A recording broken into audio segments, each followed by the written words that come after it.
საღამო მშვიდობისა ტერიტორიული მთლიანობის აღდგენის საკითხთა დროებითმა კომისიამ მუშაობა დაიწყო. კონკრეტულად რა საკითხებზე იმსჯელებენ კანონმდებლები და რა არის სამუშაო ჯგუფის შექმნის მიზანი. ქვეყნის ოკუპირებულ ტერიტორიებზე შექმნილი ვითარების პარალელურად რა თემებზე გაამახვილებს ყურადღებას საპარლამენტო უმრავლესობა, როგორია უმცირესობის ხედვა და რა შედეგზეა გათვლილი კომისიის 2 წლის ვადით შექმნა. ასევე რა პირობებში ცხოვრობენ ადამიანები ეგრეთ წოდებული საოკუპაციო ხაზის ორივე მხარეს და რამდენად ეფექტურია სახელმწიფო პოლიტიკა მშვიდობის უზრუნველსაყოფად. მეორე საზოგადოებრივის ეთერში გადაცემაში ჩვენი პარლამენტი კვირის მთავარ თემებს კოლეგებთან ერთად მე ჟურნალისტი ნიკა კაცია გაგაცნობთ.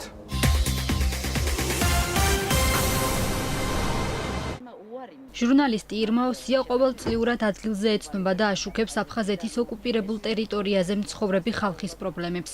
მისი თქმით, ამ რეგიონში ადამიანების უფლებების დაცვისა და სოციალურ-ეკონომიკური მდგომარეობის კუთხით რთული ვითარებაა. ჟურნალისტის თქმით, იზღუდება ეთნიკურად როგორც ქართული, ისე აფხაზური წარმოშობის მოსახლეობა. მაგალითისთვის, გალის რაიონში 2015 წელს ქართულ სკოლებში ქართული ენის რუსულით იძულებით ჩანაცვლება მოჰყავს. ასევე აფხაზეთის დე-ფაქტო ხელისუფლება ეთნიკურ ქართველებს აფხაზური პასპორტის აღებისთვის საქართველოს მოქალაქეობაზე უარის თქმას ავალდებულებს. რაც შეეხება ეგრეთ წოდებულ ადმინისტრაციულ საზღვართან გადაადგილების საკითხს გართულებულია. ნეგატიური რეზონანსი მოყვა 2016 წელს ზუგდიდის რაიონში, სოფელ ხურჩაში, ეგრეთ წოდებულ საზღვართან რუსი მესაზღვრის მიერ გიგა 82-ას მკვლელობას. ქართული მხარე დღემდე ითხოვს ბრალდებულის გადმოცემას.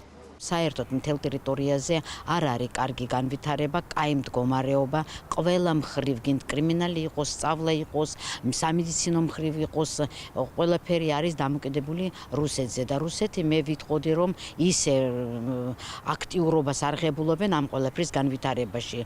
ბოლოს რო იყო ლავროვი ჩამოსული, მე მგონი ყველანაირი იმედი ამოეწურა აფხაზებს რომ რომელიმე საერთაშორისო ორგანიზაციაში შესვლაზე. რუსეთის საგარეო საქმეთა მინისტრი სამუშაო ვიზიტით ოკუპირებულ აფხაზეთში ბოლოს 18 აპრილს ჩავიდა და რუსეთის საელჩოს ახალი შენობა გახსნა. სერგეი ლავროვის სტუმრობა ქართულმა მხარემ მოსკოვის მორიგ უკანონო ქმედებად შეაფასა. საერთაშორისო საზოგადოებამ ცალსახად დაგმო რუსეთის პროვოკაციული ქმედებები ოკუპირებულ აფხაზეთში. უარყოფითი შეფასებები მოჰყვა მიტაცებულ ცხინვალში განვითარებულ მოვლენებსაც. 9 აპრილს ეგრეთ წოდებულ სამხრეთ ოსეთში საპრეზიდენტო არჩევნები და მის პარალელურად რეფერენდუმი ჩატარდა, რომელიც თვითგამოცხადებული სამხრეთ ოსეთის რესპუბლიკისთვის ალანიის სახელმწიფოდ გადარქმევას ეხებოდა. კავკასიური სახლის უფროსის შეფასებით, რუსეთის უკანონო ქმედებები ეთნიკურად ქართული მოსახლეობის ასიმილაციას ემსახურება. განწყობები აფხაზეთში, ცხინვალის რეგიონში, საქართველოსთან მიმართებაში არ არის, თქვათ, ვერ ვიტყვით, რომ არის პოზიტიური და ისინი ერთიან სახელმწიფოში ნამდვილად არ ხედავენ ამ ეტაპზე თავს. რაც განპირობებული არის მრავალი ფაქტორით, უპირველეს ყოვლისა იმ კონფლიქტებით, რომლებიც იყო 90-იანების შემდეგ უკვე მოგვიანებით ჩვენსა და მათ შორის, რა თქმა უნდა, ბევრი კიდე სხვა რუსეთის ფაქტორით. პარლამენტში კონფლიქტების მშვიდობიანი გზით გადაჭრის მნიშვნელობაზე ისაუბრა ქეთევან ციხელაშვილმა. შერიგებისა და სამოქალაქო თანასწორობის საკითხებში სახელმწიფო მინისტრმა უწყების საქმიანობის ანგარიში წარმოადგინა. მისი განცხადებით, ქვეყნის უპირველესი ამოცანა მშვიდობის უზრუნველყოფაა. ქეთევან ციხელაშვილის განმარტებით, სახელმწიფო სამშვიდობო პოლიტიკა დეოკუპაციისა და არაღიარების გაძლიერებაზე, ასევე აფხაზ და ოსურ საზოგადოებასთან დიალოგისა და ნდობის მშენებლობაზე დგას. მინისტრმა ასევე ოკუპირებულ ტერიტორიაზე ცხოვრები მოსახლეობისთვის სერვისების მიწოდების აუცილებლობაზე გაამახვილა ყურადღება. დავადასტურეთ, რომ ჩვენ ვართ ცალსახად მშვიდობიანი პოლიტიკის გამტარებელი უსაფრთხოების აქტორი. დღეს არსებული ვითარებით მხოლოდ ერთი ძალა ხეირობს, ისიც ალბათ მოკლევადიან პერსპექტივაში. და ჩვენი ამოცანაა, რომ ოკუპაციას დაუპირისპირდეთ მეტი განვითარებით, მშვიდობით, მეტი მიმზიდველობით, იმიტომ რომ ეს არის ერთადერთი ალტერნატივა. კონფლიქტში ჩართულ ყველა მხარესთან მოლაპარაკების წარმოების ერთადერთი საშუალება ჟენევის საერთაშორისო დისკუსიების ფორმატია, რომელიც 2008 წლის რუსეთ-საქართველოს ომის შემდგომ შეიქმნა. ამ ფორმატში საქართველო რუსეთის ფედერაციას ნაკისრი ვალდებულებების შესრულებას მუდმივად ახსენებს. ესენია ძალის არ გამოყენება, ოკუპირებულ ტერიტორიებზე საერთაშორისო ინსტრუმენტების სამოქმედება და დევნილების დაბრუნება. ექსპერტი მამუკა არეშიძე პოზიტიურად აფასებს საქართველოს საერთაშორისო პოლიტიკურ აქტიობას კონფლიქტების მოგვარების კუთხით. დღეს ჩვენი პარტნიორები დაკავებულები არიან ძალიან სერიოზული პრობლემებით, ისეთი როგორიც არის მაგალითად უკრაინა, ან უფრო მეტად სირია. დღეს სამხრეთ კავკასიისთვის არცხველა არ არის. აქედან გამომდინარე, ჩვენ შეგვიძლია ბევრი ვიყირო და ვილაპარაკოთ, მაგრამ შედეგი არ ექნება ამას. ამიტომ მე ვფიქრობ, რომ ჩვენი საკითხი უნდა იყოს დღის წესრიგში მუდმივად ოკუპირებული ტერიტორიების, მაგრამ გააქტიურება საჭიროა მაშინ, როცა ამისი დრო მოდის. ხელისუფლება საგარეო პოლიტიკას არ უწუნებს, თუმცა აკრიტიკებს მის შიდა პოლიტიკას. ოკუპირებულ ტერიტორიაზე მცხოვრებ მოსახლეობასთან ნაკლები კომუნიკაციის თვალსაზრისით. ჯანდაცვის პროგრამა ძალიან კარგია, კიდევ ერთხელ ვიმეორებ, მაგრამ განათლების პროგრამა არ მუშაობს ისეთი, როგორც შეიძლება რომ მუშაობდეს. ეკონომიკური ურთიერთობების პროგრამა არ მუშაობს. თავისუფალი ვაჭრობის ზონების შექმნის თაობაზე არაერთი გადაწყვეტილება მიღებული არ მუშაობს. და ბევრი სხვა და სხვა არ მუშაობს, მაგალითად პროფესიული ურთიერთობების სხვადასხვა დონეზე. შერეული ოჯახების ინსტიტუტი არ მუშაობს. რუსეთის ფედერაციის სამხედრო აგრესიას 2008 წლის 26 აგვისტოს ჩრდილოელი მეზობლის მიერ სამხრეთ ოსეთის და აფხაზეთის ეგრეთ წოდებული დამოუკიდებლობის აღიარება მოჰყვა. საქართველოს ოკუპირებული ტერიტორიების დამოუკიდებლობას მხარს უჭერს კიდევ სამი სახელმწიფო: ვენესუელა, ნიკარაგუა და ნაურუ. ტუვალუმ და ვანუატუმ კი უკან წაიღეს აღიარების გადაწყვეტილება. კონფლიქტი ჯერ კიდევ 90-იან წლებში საბჭოთა კავშირიდან გამოსვლის შემდეგ რუსეთის მიერ სეპარატისტული მოქმედებების გაღვივებას მოჰყვა. შედეგად კი აფხაზეთისა და ცხინვალის რეგიონიდან 300,000-ზე მეტი დევნილი და ათასობით დაღუპული გვყავს. რუსეთს საქართველოს ტერიტორიის 20% აქვს ოკუპირებული და აგრძელებს მცოცავ ანექსიას.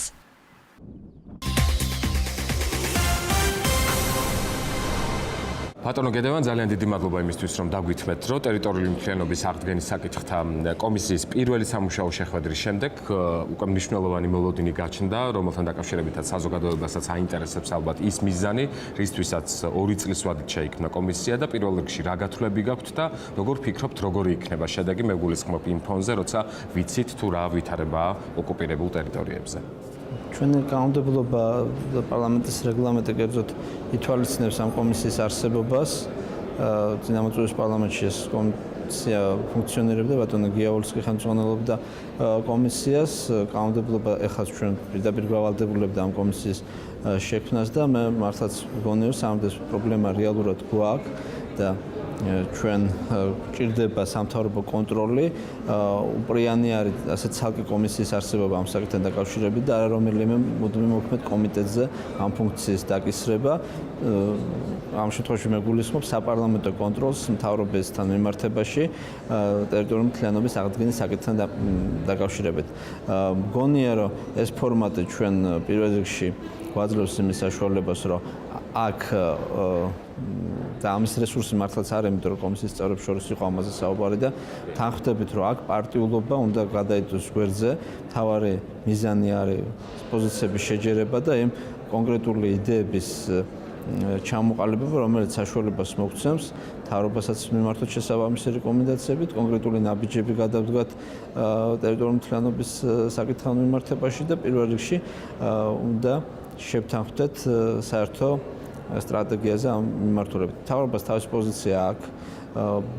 ბოლო კომისიის ხდომაზე ხალხო ქეთევანი ციხელაშვილი იყო და შერიგების სამინისტროს პოზიცია შემოგთავაზა გაწეულ საქმიანობასთან დაკავშირებით და მე როგორ დახურ ფორმატშიც ვისაუბრეთ გარკვეულ მოსაზრებებთან დაკავშირებით რა შეიძლება გაკეთდეს. მე ჩემ პოზიციას გეტყვით, მგონია რომ ჩვენ უნდა გქონდეს გაწყვეტილი ხელი აფხაზებისთან მიმართებაში სულ და ეს უნდა იყოს გამოხატული კონკრეტულ სამართლებრივ და პოლიტიკურ ინიციატივებში. ეს უნდა იყოს გამოხატული ჩვენ რიტორიკაში, ეს უნდა იყოს დაკავშირებული ჩვენ პოლიტიკურ კონსოლიდაციასთან. ამ საკითხთან მიმართებაში უნდა იყოს ჩვენი პოლიტიკური სპექტრი საერთო პოზიციაზე და უნდა შევთანხმდეთ, რომ იქ დღეს ფაქტობრივად რუსეთმა შექმნა ანკლავი, სადაც ადამიანის უფლებები უბრალოდ ასეთი კატეგორია აღარ არსებობს.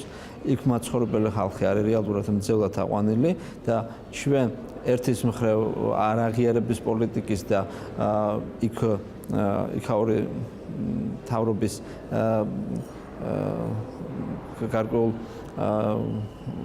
სიცარიელში მოქცევის პარალელურად ეს ამ კუთხით არ უნდა დავაზაროთ იქ მაცხოვრებელი ადამიანები. თქვენ ახსენეთ ასეთი ფრაზა, რომ როცა ოკუპირებულ ტერიტორიებზე საუბარი და ჩვენი ქვეყნის ტერიტორიებზე აქ პოლიტიკურ კუთვნილებას არ უნდა ჰქონდეს მნიშვნელობა და ამაზე არასაპარლამენტო ოპოზიციის ნაწილი ხშირად საუბრობს ხოლმე, მათ შორის ჩვენთან საუბარში. საინტერესო უკვე ის კონკრეტულად ის თემები, რომელიც განსაკუთრებით აწუხებთ ეგრეთ წოდებული ოკუპაციის ორივე მხარეს მცხოვრებ ადამიანებს, მათ უამრავი პრობლემა აქვს და ბუნებრივია, ალბათ გარკვეული ნაბიჯები იქნება გადადგმული ამ მიმართულებითაც, თემები, რომელზეც კონკრეტულად უმრავლესობა გაამახვილებს ყურადღებას.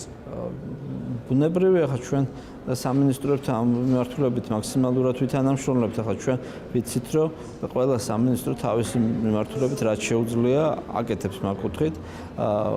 ინფრასტრუქტურული პროექტები განსაკუთრებით ყურადღების ცენტრშია და ყველაფერი კეთდება იმისათვის, რომ მაგ ზონაში ეს პრობლემები ნაკლებად იყოს. თუ ამ კუთხით კიდე ექნება დამატებითი რეკომენდაციები საჭირო, ჩვენ ამ მიზნით მთავრობას და კერძოდ ინფრასტრუქტურის სამინისტროს რა თქმა უნდა მიმართავთ. განათლების და ჯანდაცვის კუთხით რაც არის პრობლემები, იგივე ამ ზონას აი ამ სასაზღვრო გამყოფ ზონასთან მიმართებაში აქაც მაქსიმალურად ყველაფერი უნდა გაკეთდეს იმისათვის, რომ ამ სამინისტროებმა თავის კუთხით იმუშაონ. ჯანდაცვის სამინისტრო ძალიან ბევრ პროექტს ახორციელებს, რომელშიც იქ მაცხოვრებელი ადამიანები ჩართული არიან და ესეც კარგი გზავნილია ჩვენი მხრიდან მაცხოვრებელი ადამიანების მიმართ. ჩვენ ამას ალბათ კიდევ უფრო სისტემური და დახვეწილი ფორმა უნდა მივცეთ ამ კუთხით. შეგახსენებთ იმ პოლიტიკურ განცხადებებსაც, რომელიც არასაპარლამენტო ოპოზიციის მხრიდან ისმის მართველი გუნდის მისამართი, თუმცა ოდნავ მოგვიანებით ვინაიდან თავადაც ახსენეთ სახელმწიფო მინისტრმა შერიგებისა და სამოქალაქო თანასწორობის საკითხებში ქალბატონმა ქეთევან ციხელაშვილმა საკუთარ გამოსვლაში პირველი ვესხთომაზე ასეთი რამ ბრძანა, რომ უმთავრესი მშვიდობის უზრუნველყოფა, ასევე გაამახვილა ყურადღება ნდობის აღდგენაზე აფხაზებსა და აფხაზეთთან მიმართებაში და ამ კუთხით საინტერესოა რა ქმედითი ნაბიჯების გადადგმა შესაძლებელი. ყოველ შემთხვევაში როგორია თქვენი ხედვა, ვინაიდან ჩვენ ხშირად მოგვისმენია პასუხი, რომ მზა რეცეპტი იმ პრობლემების მოსაგვარებლად, რომელიც არსებობს, არ არის და ამავდროულად დეოკუპაციამდე ალბათ რიგი ნაბიჯებისა გადასადგმელია.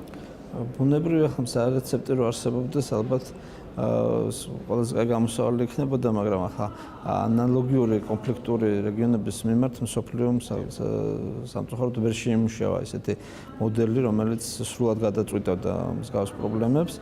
ამიტომ ჩვენ დღეს კონკრეტულ საკითხებზე ვისაუბრეთ კომისიის ფარგლებში, როცა ქალბატონი ქეთევანი იყო, ვეძებთ ისეთ წინადადებებს, რომელიც ეხლაც მოგცემს იმის შესაძლებლობას, რომ აფხაზეთის ტერიტორიაზე მაცხოვრებელი ადამიანები გრძნობდნენ, რომ აქეთ საქართველოს სახელმწიფოს მხრიდან არის მაქსიმალური ინტერესი, რომ მათი უფლებები იყოს დაცული, რომ მათი ინტერესები იყოს დაცული. მეორე მხრივ ჩვენ ისიერი რაღაც საკითხების გადაწყვეტას გვინდა და შორს მიმავალი გარკვეული გეგმის შემუშავებაც. ამიტომ ბოლოს თომაზე კონკრეტიკა არ იყო პრინციპებზე საუბარი. ჩვენ ველოდებით მინისტრის მხრიდან კონკრეტულ წინადადებებსაც. ნიშნები იმისა, რომ იგივე აფხაზებთან და ოსებთან შერიგების პოლიტიკის წარმოების არის და ადვილად მიღწევადია, ანუ ამაზე დაახლოებით რა არის ჩვენ ძალიან კარგად გვესმის, რა ხა. შერიგების პოლიტიკა საკმაოდ რთულია, მით უმეტეს ჩვენ ყავს ვთქვათ რუსეთის სახით ფაქტორი, რომელიც ამ პოლიტიკაში პოზიტიური ფაქტორი ნამდვილად არ არის.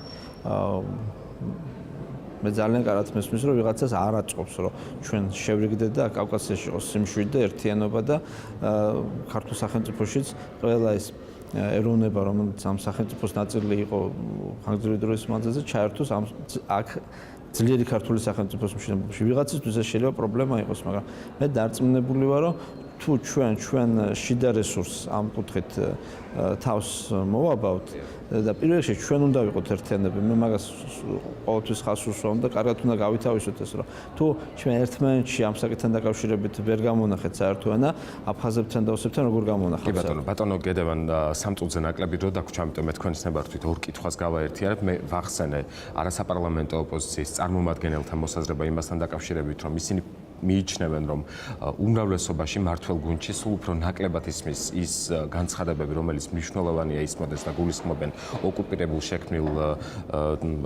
ოკუპირებულ ტერიტორიებზე შექმნილ ვითარებასთან დაკავშირებით, ამბობენ, რომ სათანადო კომუნიკაცია არ არის საერთაშორისო პარტნიორებთან, ევროპელ პარტნიორებთან, რომლებმაც სრულად უნდა იცოდნენ და ზუსტად რა ხდება იქ და ამასთან დაკავშირებითაც არის საინტერესო თქვენი მოსაზრება და მაშინ როცა გახშირდა ბოლო დროს ჩვენ გვახსოვს რამდენიმე ძალიან ცნობილი ფაქტი ოკუპირებული ტერიტორიებიდან ჩვენი ქვეყნის მოქალაქეების გატაცების ფაქტები რამდენად ოპტიმისტური შეიძლება იყოს ის შედეგი რომლისთვისაც შეიქმნა რეალურად ტერიტორიული მთლიანობის აღდგენის საკითხთა კომისია და ის 2 წლის ვადით იმუშავებს.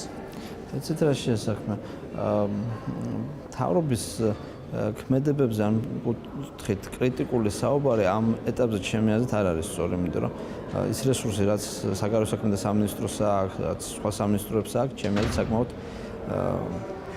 სრულად არის ჩართული იმისათვის, რომ დასავლეთთან ჩვენ გქონდეს კომუნიკაცია ჩვენ პარტნიორებს გულისხმობ ამ შემთხვევაში და მათ მივაწოდოთ ის ინფორმაცია, რაც ხდება რეალურად დღეს საქართველოში ოკუპირებულ ტერიტორიებზე. მეორე მხრივ, ახლა თუ ჩვენ მანდამაინც გვინდა რაღაცაში კრიტიკულები ვიყოთ, ახლა შედეგობრივად ის რომ კონკრეტული შედეგები გქონდეს ამ მიმართულებით ამ ეტაპზე, ჩვენ ძალიან კარგად გვესმის რომ ეს პრობლემაა. ამიტომ იმისი ცდილობა რომ სააკაშვილის დროს იყო ასეთი ცდილობები პოლიტიკურად, რომ თქვათ იმისათვის რომ შიდა მოხმარებისთვის, საზოგადოებისთვის ეჩვენებინათ თვითონ რაღაცა შედეგები რეალურად ამ კუთხით არის, ზარალდებოდა საერთო პროცესი. ახლა მე პირდაპირ გეტყვით, რომ ვერც ერთი სახელმწიფო უწყება მშვიდობიან დიალოგის ფორმატში არსებულ შეხვედრებზე და იქ კონკრეტულ ადამიანებთან არსებულ მოლაპარაკებებზე საჯარო ფორმატში ვერ ილაპარაკებს, იმიტომ რომ ეს არის იმ კონკრეტული ადამიანების დაყენება საფრთხის წინაშე. ამიტომ მე მგონია, რომ საგარეო კუთხით მთავრობა აკეთებს იმას, რაც არის შესაძლებელი და ამაზე შეუძლია მოხსენებაც წარმოადგენს ჩვენ კომისიის ფორმატში და ის კერძო ურთიერთობები, რაც გვაქვს, უნდა გავაძლიეროთ და ვისაც აქვს ეს რესურსი, ყველა უნდა ჩაერთოს ამ პროცესში, მათ შორის საპარლამენტო, არასაპარლამენტო ოპოზიცია, არასამთავრობო, ყველა აბსოლუტურად ვისაც უნდა ტერიტორიული მთლიანობის აღდგენა. ბატონ სერგი, ძალიან დიდი მადლობა იმისთვის, რომ დაგვითმეთ, რომ ტერიტორიული მთლიანობის აღდგენის საკითხთა დროებითი კომისიის პირველი სხდომა, რომელზეც იყო კითხვა-პასუხი საკმაოდ ემოციური ოპონენტებს შორის, საინტერესოა პირველ რიგში თქვენი გათვლით, თქვენი ხედვებით, როგორ შეიძლება დასრულდეს 2 წლის ვადით შექმნილი კომისიის მუშაობა, როცა ოკუპირებულ ტერიტორიებზეა საუბარი და ამ შემთხვევაში ქალბატონ ქეთევან ციხელაშვილის განცხადება გვახსოვს, რომ მან თქვა, რომ ყველაზე მთავარი მშვიდობის უზრუნველყოფა, რაც რეალურად დეოკუპაციამდე საკმაოდ დიდ პრობლემას წარმოადგენს. ბევრი რამე არის თქვენი კითხვაში, ამიტომ დავიწყოთ ჯერ ზოგადი შეფასებით. კი ბატონო. ესე იგი, მე მგონია, რომ არავის არ უნდა ქონდეს ილუზია, რომ 2 წელიწადში რაიმე დიდი გარღვევა გვექნება, მაგრამ საპარლამენტო დროებითი კომისიის ფუნქცია ეს უნდა ესმოდეს ყველა წევრს და ეს ფუნქცია უნდა იყოს მაქსიმალური ღიაობა და ყველას მოსმენა და შეიძლება მეტი ინფორმაციის მიღება იმ პროცესთან დაკავშირებით, რაც ხდება და ასევე ზედამხედველობის განხორციელება მთავრობაზე. ეს უნდა იყოს ამ კომისიის ფუნქცია. აქამდე ამ ფუნქციას ეს კომისია პირდაპირ გეუბნებით არ ასრულებდა. ან იკრიბებოდა ძალიან მცირე ინტერვალებით წინამოწვევის პარლამენტებში განსაკუთრებით, ან საერთოდ არ იკრიბებოდა, ან თუ იკრიბებოდა, ეს იყო რაღაც პიარული სვლა.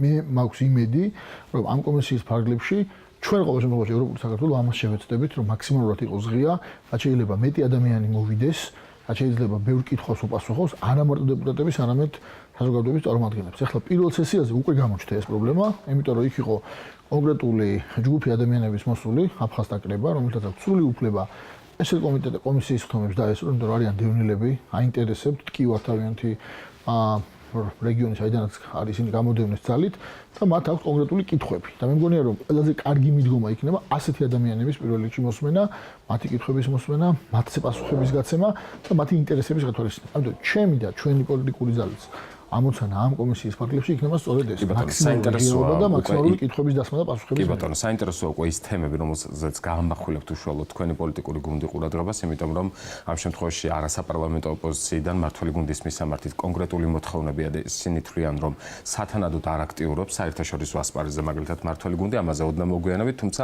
ის საკითხები, რიგი პრობლემებიდან, რომელიც ოკუპაციის ეგრეთ წოდებული საოკუპაციო ხაზის ორივე მხარეს აქვს იქ მცხოვრებ ადამიანებს, ალბათ ყველაზე მნიშვნელოვანია, რით იქნება მათი ყოველდღიურობა მხარდაჭერილი თქვენგან. კი, ჩვენ რამდენიმე მიმართულება გვაინტერესებს და რამდენიმე მიმართულებით ვიქნებით განსაკუთრებით აქტიურები. პირველი ეს არის იმ ადამიანების იღბალზე ზრუნვა და იმ ადამიანების ასე ვთქვათ, საქმე დაკავება, რომლებიც არიან დევნილები და რომლებიც ცხოვრობენ საოკუპაციო ხაზთან. იმიტომ რომ ჩვენ ხშირად გვავიწყდება ხოლმე ეს ხალხი, ვისაც კიდევ ყველაზე მეტად ტკივა ის რეგიონები, იმიტომ რომ იქ დაბადებულები არიან, იქ გაიზარდა და მე გამოაგდეს იქიდან. და მათ თვალს ხდება ჩვენ ქვეყნის მოქალაქეების გატაცება. კი ბატონო, ხდება გატაცება, ასევე ხდება ანექსიაც ამ ტერიტორიების მათ თვალზე, მათი მიწა-წყალია, მათი სახლებია, მათი ტერიტორია. ეს იქნება პირველი რიგის ამოცანა, ამიტომ არასოდეს არ დაუშვებთ იმას, რომ ამ ხალხს ვიღაცა ელაპარაკოს ზემოდან ქვემოთ, რაც გავიგონეთ და ვნახეთ სამწუხაროდ, არ აძლევდნენ კითხვის დასმის საშუალებას და არ აძლევდნენ რეალურად თავისი აზრის გამოხატვის საშუალებას. ეს არის პირველი პრიორიტეტი ჩვენთვის. ეხლა ბუნებრივია ამ პრიორიტეტის ფარგლებში ესეც, რომ მათი უსაფრთხოება იყოს დაცული. ხო, ეხლა 4-2 საქმე არის პირდაპირ შედეგი იმისა, რომ ადგილზე ამ ოკუპირებულ ტერიტორიების გასვლით მოშლილი იქნა უსაფრთხოების მექანიზმები და სისტემა. ამიტომ მოხდა ეს კვლევა, იმიტომ რომ იქ ადრე ჩვეულებრივი გაძლიერებული უსაფრთხოების ყოფნა იყო ჩვენი შესაბამისი უწყებების. ეს არის პირველი მიმართულება. მეორე მიმართულება არის ხელისშეწყობა ხალხსაშორისი კავშირების. ოკუპირებულ ტერიტორიებზე მცხოვრები ჩვენი თანამოქალაქეები, რომლებიც აღმოჩნდა ისე რომ არიან ოკუპირებული, არიან ამ საოკუპაციო რეჟიმის ძალაუფლების ქვეშ ასე ვთქვათ და მეორე მხრივ აქეთ ამ მხარეს ცხოვრები ჩვენი თანამოქალაქე, რომ მათ შორის აღდგეს ხიდები და იყოს ურთიერთობა. ეს ძალიან მნიშვნელოვანი, მე განსაკუთრებით ვიქნები ამაში ჩართული შერიგების პოლიტიკას. ეს გინდა შერიგება და არ გინდა ნდობის აღდგენა და არ გნებავთ ეკონომიკური ურთიერთობები და არ გქვით და გნებავთ თავისუფალი გადაადგილება და არ გქვით. იმიტომ რომ ეს არის უმნიშვნელოვანესი. მაგალითად, ერთ-ერთი მთავარი პრობლემა, რომელიც ახლა აფხაზეთთან მიმართებაში გვაქვს ჩვენ არის ის, რომ დაიკეტა გადასასვლელები. რამდენიმე გადასასვლელი, რომ შედეგად მაგალითად 30-მდე ბავშვი ვეღარ დადის სკოლებში, სადაც დადიოდნენ და მათ შეიძლება ან მოუწიოთ აფხაზურ მხარესიანო სკოლებში, ან დაახლოებით 40 კილომეტრიანი, ასე ვთქვათ, შემოსაზღვრული ხაზის გავდა. და ეს არის ძალიან მნიშვნელოვანი, რომ აი ეს ხალხსაშორისი ურთიერთობები არ დაიკარგოს. და მესამე ბუნებრივი არის საგარეო ასპარეზზე, აქ უკვე არის რუსეთთან ურთიერთობები და როგორი ანტიანექსიური პოლიტიკა გვექნება ჩვენ. კი ბატონო, რადგან ამ შემთხვევაში ვსაუბრობთ მშვიდობის უზრუნველყოფაზე, დავასესხები ისევ ქალბატონ ქეთევან ციხელაშვილს, საინტერესოა რა გზები არსებობს მაშინ, როდესაც ძირითადად პასუხი პოლიტიკური სპექტრიდან არის ხოლმე, რომ მზა რეცეპტი იმისა, რომ დეოკუპაციამდე იყოს ქმედითი ნაბიჯები გადადგმული და ეს იყოს ეფექტური ჩვენი ქვეყნის მოქალაქეებისთვის, ჩვენთვის არ არსებობს. ამ შემთხვევაში რა გზები არსებობს, რა ბერკეტები აქვს ქვეყანას, აწარმოოს მოლაპარაკებები ისე, რომ ეს ურთიერთობები მოიპოვოთ ისე ნდობა, დაალაგდეს ურთიერთობა ორივე მხარეს შორის და შესაბამისად ეფექტიც შედეგი იყოს ეფექტური. კი, მე ხაზი გავუსვა. აქ მარტივად შემიძლია 4 მიმართულება გამოვყო. ერთი ეს არის, რაც უკვე ვთქვი, აქ დარჩენილი მოსახლეობის, ასე ვთქვათ, სოციალური მხარდაჭერა და მათ ღირსებაზე და უსაფრთხოებაზე ზრუნვა. მეორე ეს არის შერიგება და გარკვეული ნდობის აღდგენის ელემენტების და მექანიზმების განხორციელება, მათ შორის არასამთავრობო სექტორის, მათ შორის საერთაშორისო ორგანიზაციების და საერთაშორისო ჩვენი პარტნიორების მეშვეობით. მესამე ეს არის მკვეთრი ანტიანექსიური პოლიტიკა რუსეთთან მიმართებაში. აქ გულისხმობთ სხვადასხვა საერთაშორისო ორგანიზაციებში გატარებული პოლიტიკა, ჩვენი პარტნიორების აქტივიზაცია, სასამართლო მიმართულებების აქტივიზაცია და მეოთხე ეს არის მკვეთრი ევროპული ინტეგრაცია, რომ აქ ისეთი გარემო შეიქმნას, ისეთი ტიპის ეკონომიკური ზედა იყოს, თუნდაც თავისუფალი გადაადგილება და თავისუფალი ურთიერთობები ევროპასთან, რომ ეს იყოს საინტერესო იქ ცხოვრები ჩვენი თანამოქალაქეების. ეს 4-ვე ერთად არის ის ინსტრუმენტები და ისასვა სტრატეგიული მიმართულებები, რომელიც ჩვენ უნდა გაგვაჩნდეს. ამიტომ ჩვენი ამოცანა, ჩვენი როგორც ოპოზიციის იქნება, რომ თავრობაზე მოვახდინოთ ზეგავლენა ამ კომისიის მეშვეობით მათ შორის, რომ ეს ინსტრუმენტები იყოს მაქსიმალურად გამოყენებული, არც ერთი არ ჩავარდეს. რადგან ეს ხედავთ, რომ რამდენიმე მიმართულებით ჩავარდნილი არის ქმედებები, ეს არც ერთი არ ჩავარდეს და რაც მთავარია, ამის შესახებ არსებობდეს ინფორმაცია. რა თქმა უნდა, ყველაფერზე ღია ინფორმაცია ვერ იქნება, ეს კარგად გვესმის, მაგრამ ლოგიკურობის და რაციონალურობის ფარგლებში პარლამენტს შეეძლოს აი ამ ზედამხედველობის კი მერკების ბატონო, მე ვახსენე არასაპარლამენტო ოპოზიციური სპექტრიც, რომელსაც მიაჩნია, რომ მართველი გუნდი უმრავლესობა არ აქტიურობს შესაბამისად იმისთვის, რომ ევროპელმა კოლეგებმა საერთაშორისო ასპარეზზე იცოდნენ ოკუპირებულ ტერიტორიებზე შექმნილი ვითარების შესახებ. თქვენი აზრია საინტერესო, კრიტიკით ყოველთვის გამოირჩეოდით მართველი გუნდის მისამართით, თუმცა ამ ნაწილში რა იციან ევროპელმა კოლეგებმა, როგორ ფიქრობთ თქვენ, ნამდვილად არ მუშაობს იმდენად აქტიურად და უშუალოდ უმრავლესობა როგორც ამას მიიჩნევს საპარლამენტო ოპოზიცია თუ გაქვთ განსხვავებული აზრი? ანუ არ ვიცი რატო დაიწყეთ არასაპარლამენტო ოპოზიციით, იმიტომ რომ ჩვენი მთავარი კრიტიკა საგარეო პოლიტიკის სწორედ ეგ არის, რომ დღეს საქართველოს აღარ არის დღის წესრიგში ჩვენი პარტნიორების და რუსეთის ურთიერთობის და აღარ არის, იმიტომ რომ ვართ პასიურები.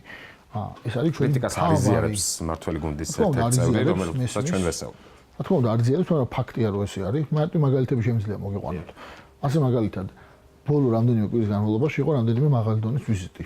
მათ შორის რუსეთთან ევროკავშირის უმაღლესი წარმომადგენლის, მათ შორის ამერიკის შეერთებული შტატების ხელმძღვანელობის. ყველა საჯარო გამოსვლაში ისინი საუბრობენ უკრაინაზე და აღარ საუბრობენ საქართველოს. მაშინ, როდესაც როგორც წესი, საქართველოს იყო ხოლმე მთავარი თემა უთანხმოების, დღეს ასე აღარ არის. ეს არის პირველი შედეგი. მეორე, ჩვენ დაახლოებით 2008-2009-2012 წლებში დაახლოებით 20-მდე საერთაშორისო რეზოლუცია სხვადასხვა პარლამენტების განცხადება, თავრობების მიღებული პოზიციები ჰქონდა, რომლებიც აღიარებდნენ რუსეთს როგორც ოკუპანტ სახელმწიფოს. 2012 წლის მერე გვაქვს ერთი ევროსაბჭოში. ასეთ მეორე შედეგი. ანუ განცხადებებიც რო აიღოთ, რომელიც ჩვენი მხრიდან კეთება. მარტივ მაგალითს მოგიყვანთ, ჩვენი ინიციირებით პარლამენტში შევიდა კონკრეტული რეზოლუციის პროექტი რუსეთთან დაკავშირებით, რომ დაგმობილი ყოფილიყო საქართველოს პარლამენტის მიერ რუსეთის ანექსიური პოლიტიკა და ანტიანექსიურ ნაბიჯებზე ყოფილიყო მეტი აქცენტი. უმრავლესობამ ჩააგდო ეს კანონპროექტი. ეს იყო უბრალოდ რეზოლუციის პროექტი, არა კანონპროექტი. პლენარულ ხდომაზე კიდე იქნება ეს განხილული. ანუ ფიცი წამს ბოლო მაკვირვებს მიდგომა არის. ანუ ერთის რომ ამბობენ რომ ყველაფერს აკეთებენ, მეორეს რომ კონკრეტული ფაქტებია, როდესაც ისინი ამას არ აკეთებენ. და რომ შევაჯამოთ ბატონ სერგი ჩვენი საუბარი, ჩვენ გვახსოვს რამდენიმე კვირის წინ ჟენევის მოლაპარაკებათა მორიგი რაუნდი, რომლის პარალელურადაც რუსეთის საგარეო საქმეთა მინისტრი ბატონი სერგეი ლავროვი სტუმრობდა აფხაზეთს და ვიცით ის განცხადებებიც, რომელიც საერთაშორისო მედია საშუალებებმა ჩვენთან ერთად გააშუქეს. როგორ ფიქრობთ, მაშინ როდესაც საუბრობთ ისეთი ტიპის ქვეყანაზე, როგორც რუსეთია, რომელსაც ოკუპირებული აქვს ჩვენი ქვეყნის ძალიან დიდი ტერიტორიები, ამ შემთხვევაში როგორ უნდა გავთვალოთ, რა დონით იყოს ჩათვლილი იგივე ჩვენ ის პარტნიორები, რომლებზეც ამდენი ხნის განმავლობაში ვსაუბრობთ, სწორი მესიჯები რამდენად არის დასახული, ან კონკრეტულად ამ გაცვლა-გამოცვლას ინფორმაციისა, რომელიც რეალურად ორ მხარეს შორის შეიძლება იყოს გარკვეული შეთანხმების მიღწევს ერთ-ერთი საწყისი ყოველ შემთხვევაში, გულისხმობს თუ არა იმას, რომ მეტი აქტიურობა არის ერთადერთი მიზეზი, რომელიც არ არსებობს და ამიტომ ვერ მივდივართ წინ. ანუ ეს მინდა გკითხოთ. არა, შეიძლება იყოს ბევრი სხვა მიზეზები, რომელიც სოფლიოში არის მნიშვნელოვანი. მეტი სიხისტეა საჭირო უმრავლესობის მხრიდან მართველი გუნდის აქტიურობაზე საუბარი, ჰიპერაქტიურობაზე საუბარი. საუბარია იმაზე, რომ მაგალითად საერთაშორისო სასამართლო შეუძლებს არაფერს აღარ აკეთებენ, ეს მიმართულება გააქტიურონ, რომ საერთაშორისო სამართლებრივი შეფასებები იყოს იმაზე, რომ რუსეთი არის ოკუპანტი და ხალხი გამოდევნა იქიდან და პასუხისმგებლობა ეკისრება ეთნიკურ წმენდაზე. საუბარია იმაზე მაგალითად, რომ სოფლიო სავაჭრო ორგანიზაციაში გაწევრიანების მერე რავალდებულებებიც აიღოს, შევასრულებიოთ და ჩვენი მიზეზით არ იყოს გაჩერებული ამ ხელშეკრულების შეჩერება. საუბარი არის იმაზე, რომ უკრაინასთან ჰქონდეს ნორმალური ურთიერთობები და ანტირუსული ბრჭყალებში ბუნებრივია ჩვენი ინტერესებიდან გამომდინარე ფრონტი ერთად დავიცვათ და არ იყოს ისე, რომ უკრაინა ცალკე რაღაცას აკეთებს და ჩვენ ცალკე ვაკეთებთ და 4 წლის განმავლობაში არც ერთი მაღალი დონის ვიზიტი არ იყოს განხორციელებელი. საუბარია იმაზე, რომ როდესაც ჩვენ უცხოელ პარტნიორებს ველაპარაკებით, მათ შორის თუნდაც პარლამენტში და არა მარტო პარლამენტში, პირველ რიგში ველაპარაკოთ ოკუპაციაზე და იმ პრობლემებზე, რაც რუსეთთან გვაქვს. ეს ყველაფერი არ კეთდება, არის ფაქტი და ეხლა შეიძლება იძახოს ხელისუფლებამ რამაც აკეთებენ, მაგრამ რაც მე ჩამოთვალე, ეს 4 მიმართულება ნამდვილად არ არის ამ მიმართულებით არაფერი გაკეთებული. გარემოსა და ბუნებრივი რესურსების დაცვის მინისტრმა საქართველოს პარლამენტში ატმოსფერული ჰაერის დაბინძურების ანგარიში წარადგინა. რომელ ქალაქებშია ეკოლოგიურად ყველაზე მძიმე მდგომარეობა და პრევენციისთვის რა საკანონმდებლო ცვლილებების გატარებას გეგმავენ დეპუტატები, სოფიო დემეტრაშვილი მოგიყვებათ. 0.37 მგ მეტр კუბში არის CO, რომლის ნორმაც არის 5. როგორც აღმოჩნდა, დეპუტატების სამუშაო გარემო თბილისში უფრო უსაფრთხოა ვიდრე ქუთაისში. პარლამენტის შიდა ეზოში ექსპრეს ლაბორატორიის მიერ გაზომილი მონაცემების მიხედვით ატმოსფერული ჰაერის დამაბინძურებელი კონცენტრანტები დასაშვებ ნორმას არ აღემატება. თუმცა ასეთი სახარბიელო მდგომარეობა არ არის თბილისის სხვა უბნებში. გარემოს ეროვნული სააგენტოს უფროსის თქმით, ინდიკატორული კვლევით ჰაერის დაბინძურების ყველაზე მაღალი დონე მელიქიშვილი ნიკოლაძის ქუჩების კვეთაზე ფიქსირდება. ამას კი მანქანების დიდი ნაკადით წარმოქმნილი საცობით ხსნის. გავზომეთ ელექტრომაგნიტური გამოსხივება, ხმაური, ასევე მტვრის ერთჯერადი კონცენტრაცია, CO და NO2. ბუნებრივია ეს არის ასე ვთქვათ ისეთი არეალი, სადაც ზღვრულ დასაშვებ ნორმებში ჩაჯდა ყველა ტიპის ასე ვთქვათ დამობინძურებელი, იმიტომ რომ ვთქვათ არანაირი ავტოტრანსპორტის მოძრაობა და არანაირი ვთქვათ გარეშე დაბინძურების წყაროები ამ ადგილზე არ არის. კვლევის ჩატარებას დაესწრო გარემოს დაცვის მინისტრიც, თუმცა მანამდე დეპუტატებს და დიპკორპუსის წარმომადგენლებს ატმოსფერული ჰაერის ხარისხის მართვის პრეზენტაცია გააცნო. გარემოს დაცვის სამინისტროს ინფორმაციით, ჰაერის დაბინძურების მაჩვენებლები გაუმჯობესებულია, თუმცა მდგომარეობა მაინც არადამაკმაყოფილებელია. კვლევის მიხედვით დამაბინძურებელი კონცენტრანტების ყველაზე მაღალი მაჩვენებლები თბილისში, ბათუმში, ქუთაისსა და რუსთავში ფიქსირდება. ურბანული გარემოს ძირითადი დამბინძურებლები კი ავტოტრანსპორტის გამონაბოლქვი, მრეწველობის სექტორიდან გამოფრქვეული გოგირდის დიოქსიდი და ენერგეტიკის სფეროდან გამოსული მტვერია. ჩვენი ჯანდაცვის სამინისტროს ნორმატიული აქტით შევაფასებთ, მაშინ სრულად დასაშვები კონცენტრაციაზე მეტი ემისიები ფიქსირდება თბილისის და არა მარტო თბილისის, საქართველოს ბევრი ურბანული დასახლების ქალაქის ატმოსფერულ ჰაერში, მაგრამ თუ ავიღებთ ევროპული სტანდარტების მიხედვით თუ შევადარებთ, არის აღმოსავლეთ ევროპული ქვეყნების ვითარება ძირითადად. ბუნებრივია, ეს არის მდგომარეობა, რომელიც არ შეიძლება ჩვენ გვაკმაყოფილებდეს და შესაბამისად მუშაობთ იმისათვის, რომ ვითარება გაუმჯობესდეს. საპარლამენტო ოპოზიცია და არასამთავრობო სექტორი გარემოს დაცვის მინისტრის პასუხებით უკმაყოფილო დარჩა. მათი კითხვები ძირითადად გამწვანების თემასთან დაკავშირებულ პრობლემებს, საყდრისის აფეთქების საქმეს და აჭარაში ყოფილი პრემიერ-მინისტრის ბიძინა ივანიშვილის სურვილით ფესვებიანად ამოღებული და გადატანილი ხეების კანონიერებას შეეხებოდა. თბილისში ეკოლოგიური პრობლემები არის ყველაზე მწვავე პრობლემა, რაც საზოგადოებას აწუხებს, ეს ყველა კვლევით ჩანს.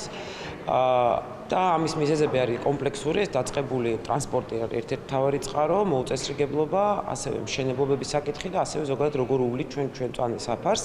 აი ამ სამ საკითხთან დაკავშირებით სამწუხაროდ არც პრეზენტაციაში და არც მერე შემდგომ კითხავთ პასუხში არანაირი არათუ კონკრეტული ხედვა თუ როგორ უნდა გადაიჭრას. იმიტომ რომ თავისთავად არ არის მარტივი საკითხები, არამედ კითხვებზე პასუხი და შეფასებაც კი ვერ მივიღეთ. ჯერ დაიწყო საუბარი იმაზე, რომ ზოგადად ხეები უნდა იჭრებოდეს, სანიტარული ჭრაალზე იყოს და შემდეგ პანორამას როდესაც შეეხო, ამაზე თქვა მე არ ვიცი იქ რა ხდება. შემდეგ იყო, ასე ვთქვათ, საუბარი RNG გოლთან დისმიერ გარემოს დაბინძურებასთან დაკავშირებით.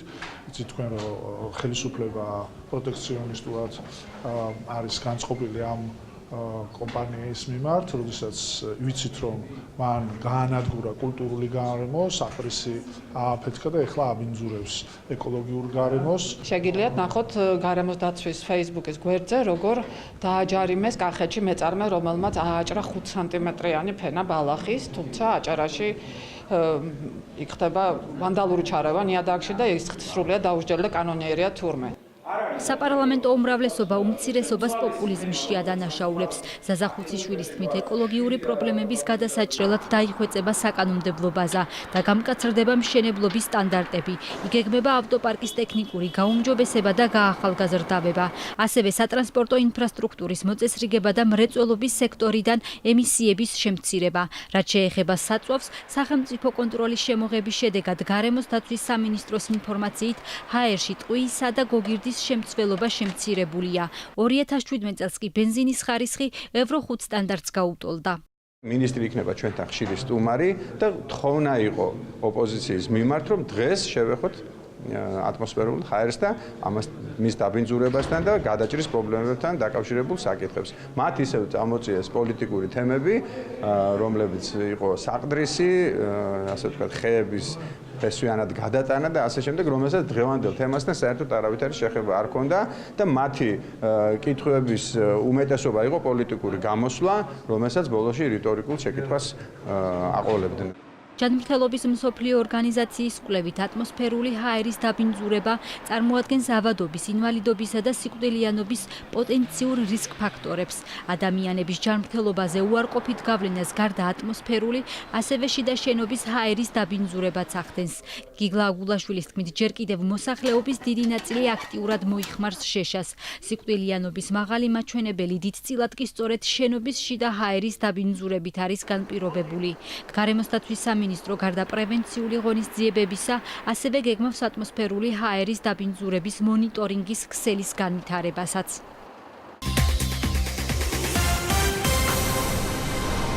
ასეთი იყო ბოლო რამდენიმე დღის აქტუალური თემები. მეორე საზოგადოებრივის ეთერში გადაცემა ჩვენი პარლამენტი ზუსტად ერთ კვირაში დაბრუნდება. მომავალ შეხვედრამდე.